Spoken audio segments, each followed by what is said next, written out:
नमस्ते समस्त को सुप्रभातम तो ओएसएस 2026 खास करके जो मैंने प्रिपरेशन करूछंती आज सेशन बहुत इंपोर्टेंट रही तो आज सेशन मैंने डिस्कशन करबा भक्त कवि जयदेव विषय रे जी कि ओडिसा रो बिलोंग करूछंती ओडिसा रो बासिंदा अटंती तांकर एई कृति केवल ओडिसा रे नहीं विश्व दरबार रे आज मध्ये प्रसिद्धि लाभ करिछि एथिरे माने तिळे हेले संदेह नहीं ठीक अच्छे गीति काव्य क्षेत्र में अतुलनीय योगदान रही है जड़े महान कवि विषय आज डिस्कसन करवा तो महान तो रही गोटे विषय वस्तु ता सहित आप धरतु भाषा विषय पढ़िले कालिदास विषय पढ़िले एम कृति बहुत रही विश्व स्तर में प्रसिद्ध ये आपको विषय बहुत पढ़िया पड़े आते पढ़िया धरतु आप मेघदूत उपर बहुत पढ़िले कि मेघदूत कौ क्वेश्चन आसवे आप जानी ना कि धरतु मुझे गोटे सियोर 2 मार्क दे दूसरी भाई दिखाँ ओएसएसटी परीक्षा आपको 60 मार्क संस्कृत क्वेश्चन आसो से 2 मार्क आपको कपी देदेली बोलिकी किंबा आपण टीजीटी एसएसबी टीजीटी पे जदी प्रिपरेशन करूछंती सेठी पे मध्ये भाबन जदी आपण ताहार मध्ये एग्जाम होची सेठी पे मध्ये आपण 2 मार्क कॉपी माने कॉपी बोली होइना काहे ना जत्ते परीक्षा मु देखि वर्तमान सुधा प्रत्येक परीक्षा रे पाखापाखि गोटे रु दुईटा क्वेश्चन आपनकर जयदेवकर निश्चित रूप रही आ 100% थाए तो से बहुत इंपोर्टेंट होची आपनकर जयदेव पार्टी एते जयदेव पार्टी को भल भाव पढ़ंतु आज पूरा पूरी बुझंतु माने आरंभ रू आपण देखि पारथे मो ओडिया रे कहूची काहे ना बहुत जन कमेंट मते थिला सर ओडिया टू संस्कृत जाऊ बोली तो आज रे सेशन रे उभय भाषा चलिबो संस्कृत रहिबो ता सहित मथे ओडिया रहिबो उभय भाषा को चलिबा ठीक अछि जो माने मते वीडियो देखुचंती तो कमेंट बॉक्स रे निज निजर कमेंट करि दियंतु एवं खास करके पुणी थरे कहि दोची आपण माने निजर सांग मान सहित लिंक को शेयर कर दिंतु तो दीर्घ 2 दिन धरिकी कंटिन्यू चलता मॉक टेस्ट माने प्रैक्टिस सेट चलता तो आज सेशन सरला आपको आज मिलनी कहीं आज जो क्वेश्चन गुड़ी आम डिस्कसन करवा आज जयदेव विषय चर्चा सरला ही से क्वेश्चन गुड़ी आम डिस्कसन करदे 20-22 क्वेश्चन अच्छे सागे सागे सारीदे संध्या बेले गत काली जो पढ़ी आम टॉपिक जार ना आमर त्रिविक्रम भट्टर नलचंबू ता संपर्क किसी क्वेश्चन रही डिस्कसन करवा ठीक अच्छे तो चलते आज सेशन को आरंभ करदे फास्ट अच्छी आपंकर कौन तो जो मैंने बर्तमान पर्यंत आम सोशल मीडिया सहित जोड़ी ही ना से कहीदे आम डिस्क्रिप्शन लिंक अच्छी विजिट करूँ आप संगे संगे जोड़ी ही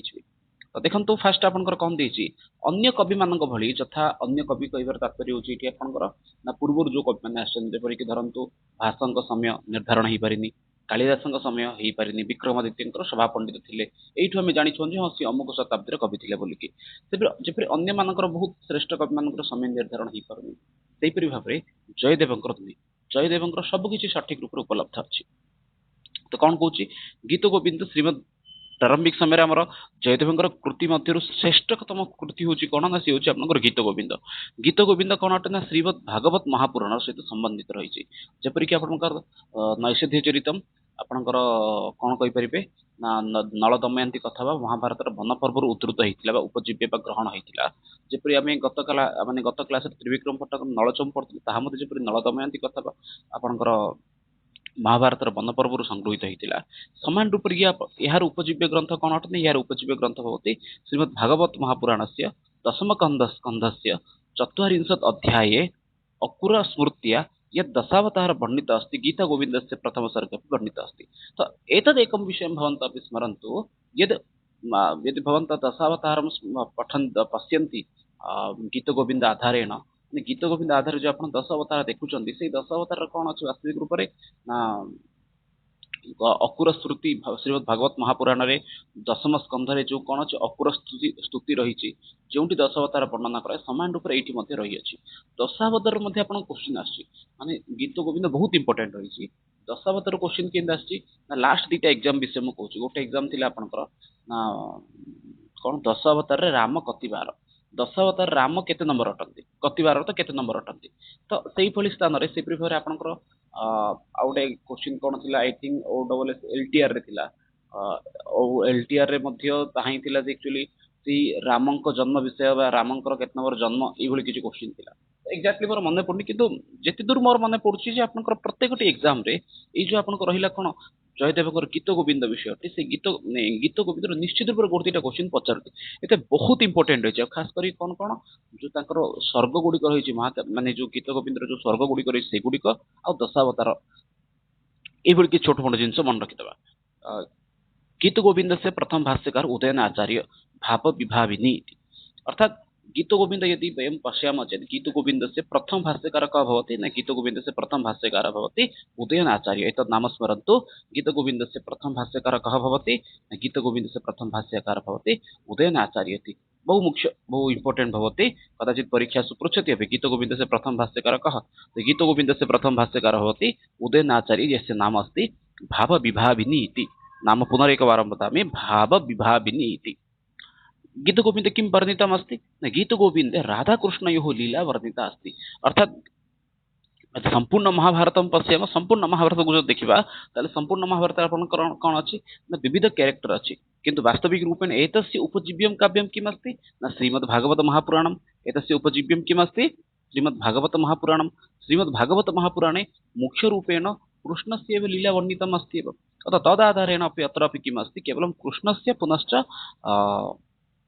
राधा एतयो विषये वर्णनम् अस्ति कृष्णस्य विवाहः केन सह कया सह भवति कृष्ण कं जयं करोति कस्य हत्यां करोति इत्यादि विषये अत्र नास्ति मुख्यरूपेण अत्र मुख्यरूपेण किम् अस्ति न केवलं राधाकृष्णयोः एव लीला अत्र मुख्यरूपेण वर्णितम् अस्ति माने एई जो आपण कोन कहउछन्ति गीतगोविन्द कहउछन्ति गीतगोविन्द आपनकर कोन अछि मुख्य रूपरे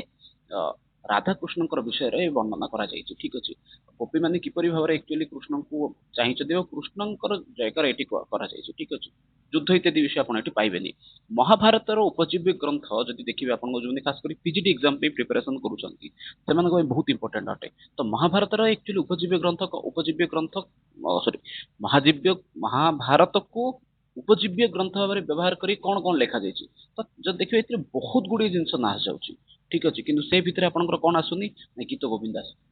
କିରାତାର୍ଜୁନୀୟ ମହାଭାରତ ସମ୍ବନ୍ଧୀୟ ଶିଶୁପାଳ ବଧ ମହାଭାରତ ସମ୍ବନ୍ଧୀୟ ଅଛି ଆପଣଙ୍କ ସମାନ ରୂପରେ ନୈଷଧୀୟ ଚରିତ ମଧ୍ୟ ମହାଭାରତ ସମ୍ବନ୍ଧୀୟ ଅଛି ଏମିତି ଅନେକ ଗୁଡ଼ିଏ ନାଟକ ଅଛି ନାଟକ ଗୁଡ଼ିଏ ମଧ୍ୟ କ'ଣ ଅଛି ଆପଣଙ୍କର ମହାଭାରତ ସମ୍ବନ୍ଧୀୟ ଅଛି କିନ୍ତୁ କିଛି ଜଣ କୁହନ୍ତି ଯେ ଏଇ ଗୀତ ଗୋବିନ୍ଦ ମଧ୍ୟ କୁଆଡ଼େ ମହାଭାରତ ସହିତ ସମ୍ବନ୍ଧିତ ନା ଇଏ ହେଉଛି ଆପଣଙ୍କର କ'ଣ ନା ଶ୍ରୀମଦ୍ ଭାଗବତ ମହାପୁରାଣ ସହିତ ସମ୍ବନ୍ଧିତ ରହୁ अस्तु जयदेवस्य जन्म द्वादश शतके केन्दुबिल्लु ग्रामे अभवत् पश्यतु ना स्थानस्य नाम कदाचित् परीक्षासु न पृच्छति माने जागाटा ना कौन एइटा आपनकर परीक्षा एते पचारिनी बेले बेले पचारि पारे केबे पचारि न सेई थर पचारि पारे किंतु एई जिंसटा बहुत थर आपनकर पचारि जे कोन से ना होजे आपनकर तांकर समयटा कोन तांकर समय होची द्वादश शतके द्वादश शताब्दी कोन हेची ना तांकर जन्म हेची आ ठीक तार 3 वर्ष परे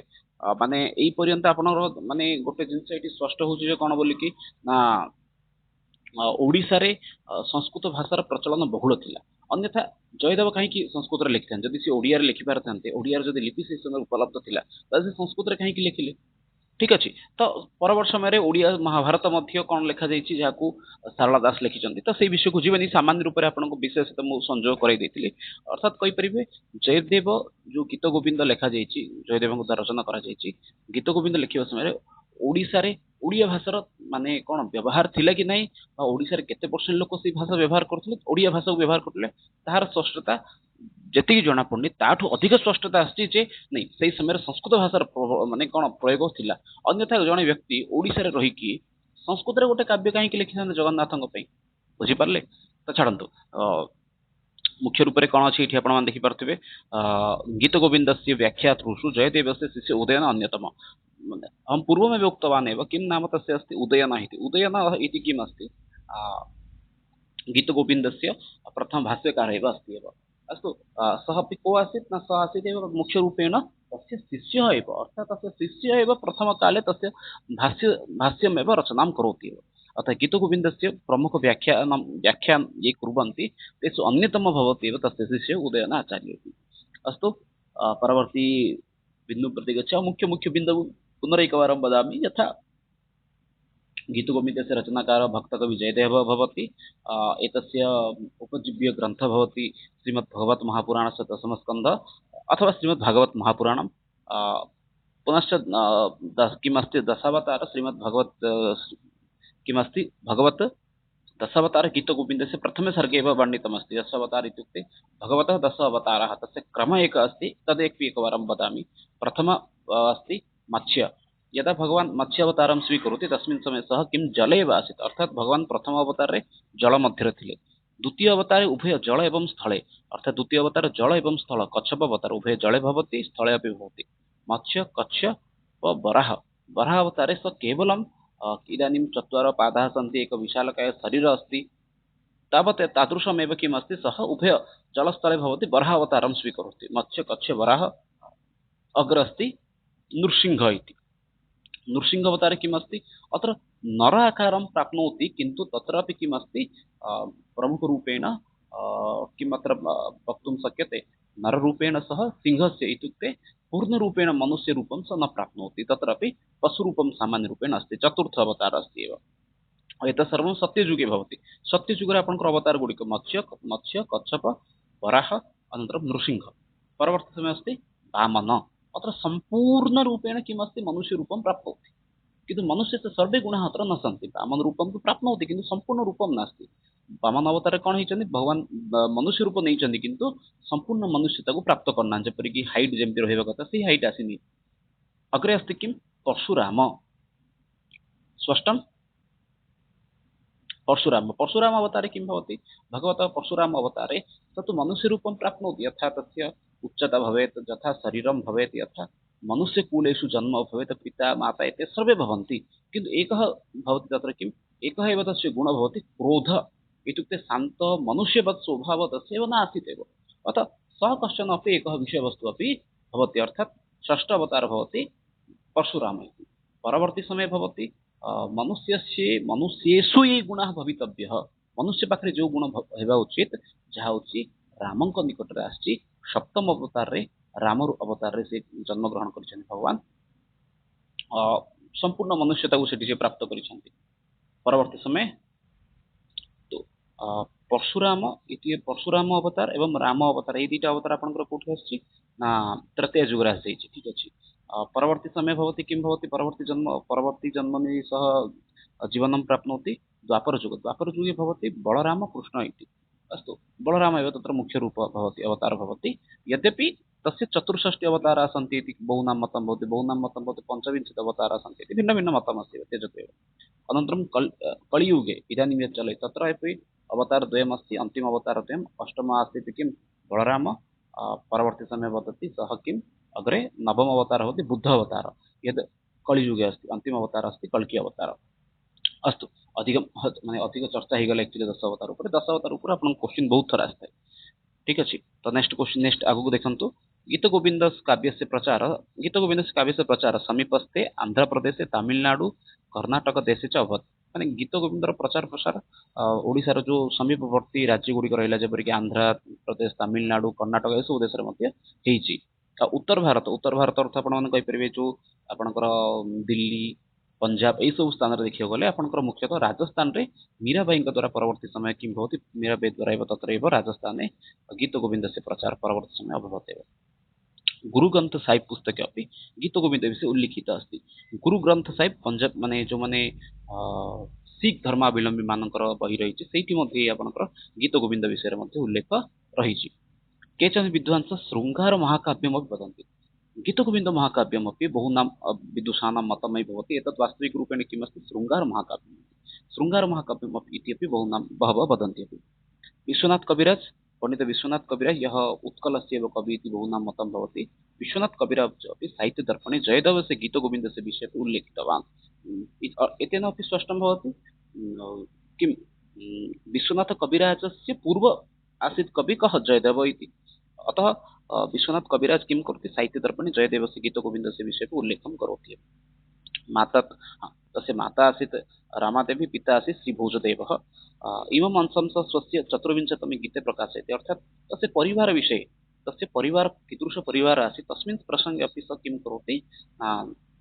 गीत गोविन्दे अपि लिखति। एतेन अपि तस्य परिवार विषये अपि स्पष्टतां भवति। परिवार विषୟରେ मध्ये तांकर परिवारे किए थिले, तांका मांक ना कोन, तांका बापांक ना कोन, ई सब विषय मध्ये कोन अछि ना गीत गोविंद काव्यर मध्ये से कोन करिसंती, स्पष्ट रूप रे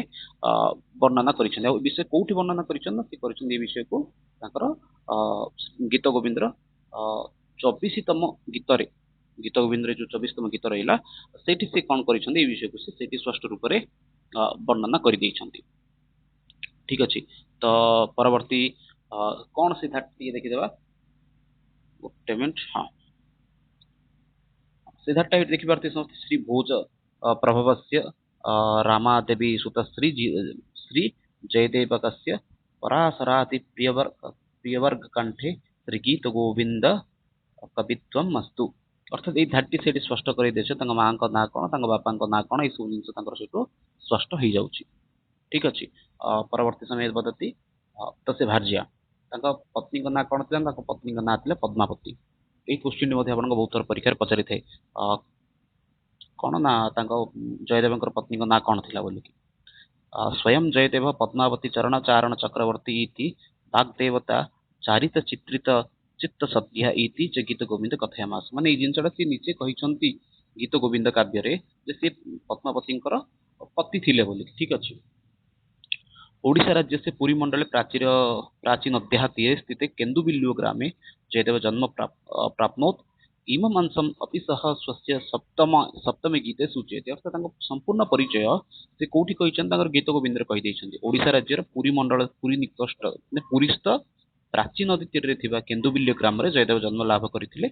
ताकु मध्ये से कोन ताଙ୍କର सप्तम गीत रे मध्ये जणाई दैछन यथा वर्णितम जयदेवकेन हरे हरिदीतम प्रवर्णेन किन्दुबिल्लु समुद्र संभव रोहिणी रमणेन अर्थात एतेन अपि स्पष्टं भवति यत् सः किम् आसीत् न तत्रत्य पुरीमण्डलस्य एव निवासी आसीत् इति तत्रापि स्पष्टं भवति एतत् कश्चन अत्यन्तं महत्त्वपूर्ण अंशः अस्ति एतदपि कश्चन अत्यन्तं महत्त्वपूर्ण अंशः अस्ति यथा तस्य किम् एतद् वक्तुं शक्यते 12 सर्गाणां विषये